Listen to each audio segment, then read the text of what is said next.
Today's one of those days where I just realized again how awesome the Bible is. As you read through it, if you take time and just really soak things in, I believe every single verse in here is trying to tell us at least one thing.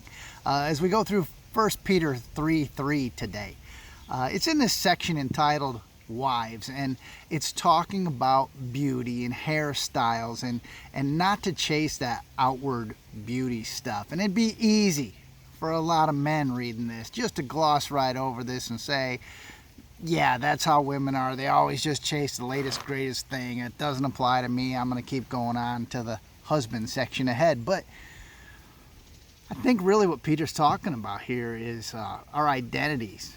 And a lot of us, most of us, find our identity in outward or worldly things, be it possessions we have, our job, maybe certain relationships we have, maybe how we look, things we do.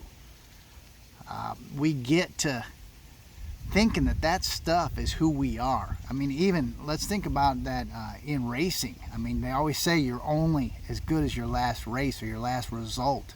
But really, that's not true. Who we are is so much more than what we do or what we have. It's just easy to get distracted by that stuff and make it the focus of our lives and make it who we think we are. Inside, a lot of times, we're just really insecure. And we want to, maybe let's call it play dress up like a kid and act like somebody we're not. Or make people think we're somebody who we wish we were, not who we actually are inside. There's always that disconnect between who we are and who we present ourselves to be. I mean, look at social media. I mean, the way things are there, that people are just putting what they want out there for other people to see, be it good or bad.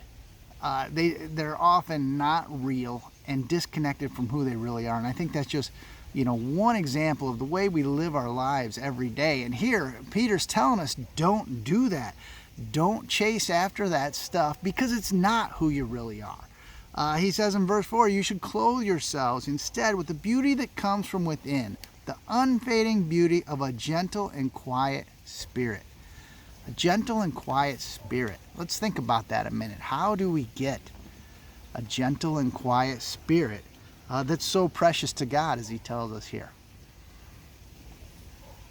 Gentle and quiet spirit.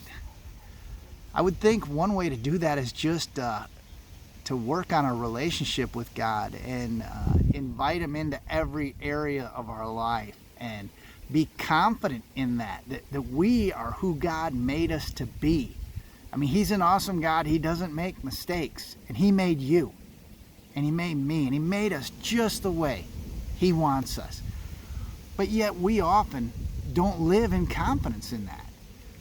If we could just settle down and understand that, maybe those little quirks each of us have that we're so uncomfortable with about ourselves are there for a reason.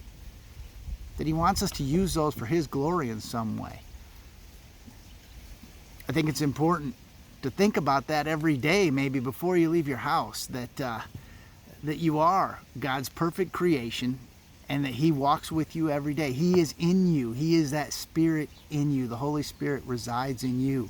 And to dwell on that and to be comfortable in our surroundings and maybe not chase the latest, greatest thing out there that we think will make our image better, whether it's a new job, a promotion or something, or again, a circle of friends, or any of those things I listed off before. But just realize the important thing is that God lives in us and that we have that relationship with him. So when all this other superficial stuff goes away, we still have that with him. It's actually starting to rain right now. I think it's going to storm here, so I'm going to cut it here. I just thank you for this time, and I want to encourage you to just be comfortable with who you are and don't work on managing your image. Work on managing your relationship with God. We'll catch you next week.